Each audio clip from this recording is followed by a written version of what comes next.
IRS first shot in coming war with IRS bureaucrats. President Trump is honest about his intentions. One of his leading desires is to reduce the tax rate and simplify the tax code. This would eliminate a lot of pointless jobs at the IRS. The same IRS that targeted conservatives. Just hours after the president created a deal with Schumer and Pelosi regarding the debt ceiling, he invited a Democratic senator by the name of Heidi Heitkamp to the stage with him in Bismarck, North Dakota. She is a senator of that red state and is up for re-election next year. Advertisement: President Trump gave a speech that would make libertarians and conservatives happy alike. His speech was focused on cutting taxes and getting the bloated federal government out of the way and pave way for more success for the American people. We need a tax code that is simple, fair, and easy to understand, unlike what we have.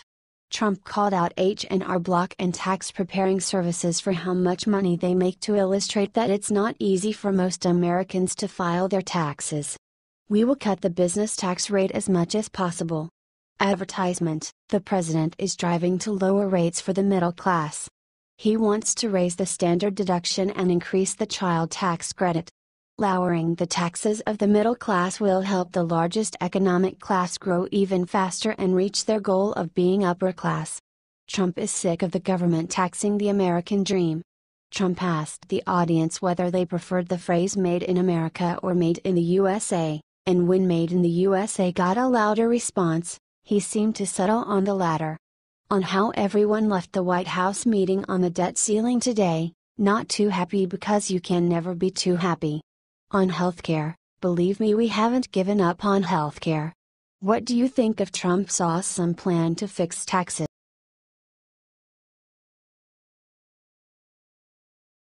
Charlie Hurd correctly explains devastating con Obama pulled on most desperate people. On Tuesday night, the Trump administration's announcement that it will be rescinding deferred action for child arrivals, DACA, protections was all over cable news. Even Fox Business program Lou Dobbs Tonight had Charlie Hurd on to give his synopsis of the move and the aftermath of the smart move. Anybody with a law degree knows that it's not going to work out, Hurd said. President Obama lied to those people, he tricked them into giving all of their information. And now stands on the sidelines, now that we have a lawful person to come back and restore constitutional lawfulness when it comes to this, and he's going to accuse Donald Trump of being cruel? Advertisement: Hurd hit the nail on the head. How can you blame Trump for following the rule of law and enforcing it?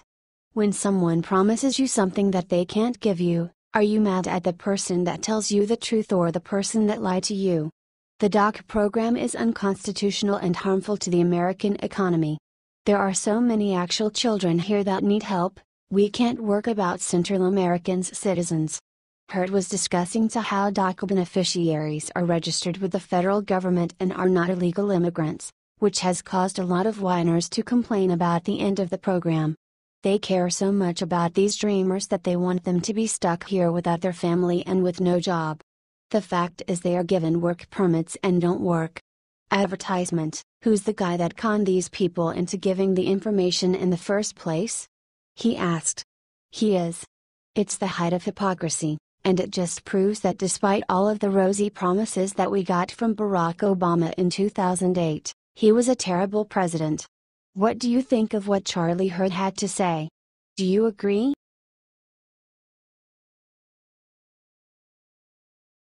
Kris Kobach discovers only way to actually solve mess Obama left with DACA.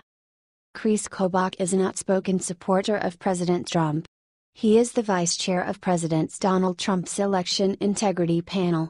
He believes that the families of those children covered by DACA should be deported along with those children in the interest of integrity.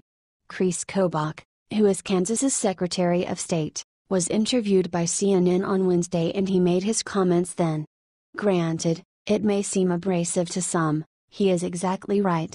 These people have no claim to the benefits they suck up, nor do they belong in this nation. No one complains when Mexico deports millions of illegals, but when America does it, it's racist.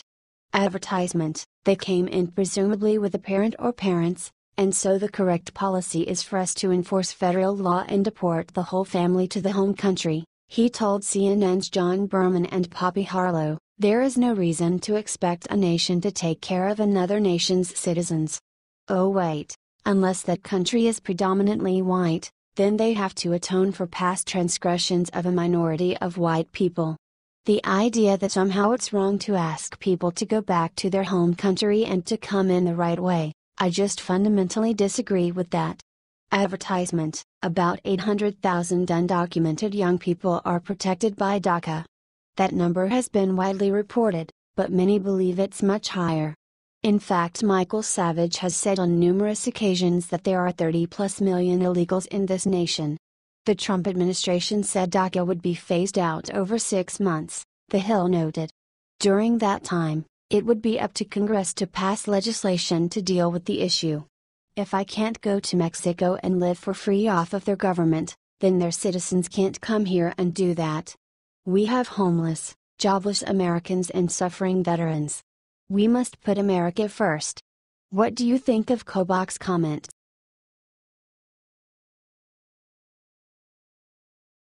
Whoopi Goldberg gets totally filthy on live TV with latest attack on President Trump.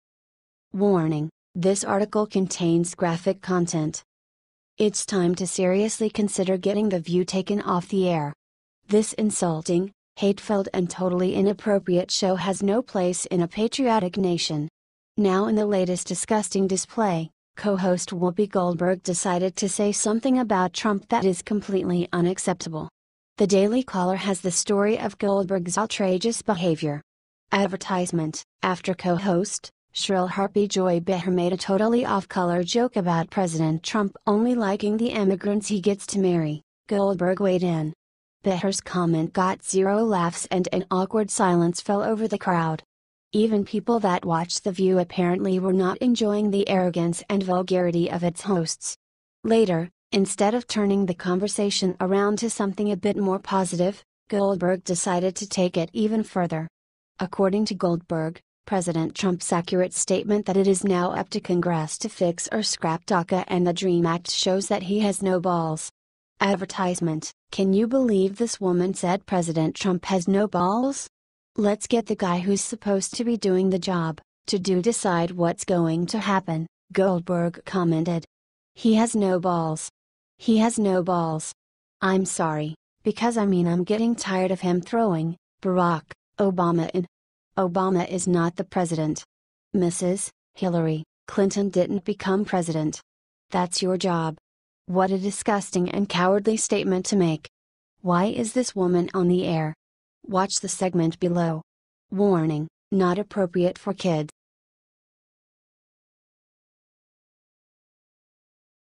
Breaking: Fox News hires pro-Trump celebrity for new Sunday show. Fox News hires the pro-Trump Harvey Levin. Yes, the Harvey Levin from TMZ. He will be starting off his show impressively. His premiere date is September 17th. He will be interviewing Judge Judy, the legendary TV judge who has dealt a ton justice in her day as the most recognizable judge in America for the last 20 years at least. The interview will be at her home in Greenwich, Connecticut. Advertisement: Levin's new show will be hugely different from TMZ. On TMZ, it is fast, loose, and unplanned, but that doesn't seem to be what is going to happen at Fox News. The show will be called Objectified. No, this isn't about women being objectified. It's about what every Levin wants it to be about, and with the recent malarkey with Roger Ailes and Bill O'Reilly, some liberals are going to try to spin it as a sexist taunt at the women who were victimized by O'Reilly.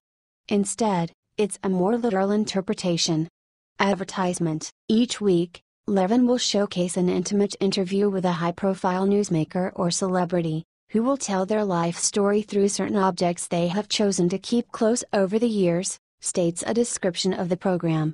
The objects become jumping points in understanding how certain experiences shaped them into who they are today. The time slot is Sunday at 8 p.m. Fox News hires a media mogul in the midst of a tough time for the network. Can't be unexpected. The 10-episode series will continue in primetime on Sundays, airing at 8 p.m./ET, the description continues. Upcoming shows will feature Prime Minister Benjamin Netanyahu, former California governor and Hollywood star Arnold Schwarzenegger, businesswoman and television personality Martha Stewart, entertainment entrepreneur and actor Tyler Perry, and Dallas Mavericks owner and investor Mark Cuban, in addition to other notable guests.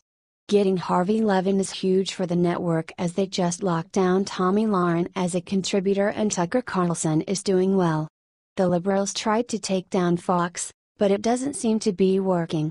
What do you think of Fox's latest hire?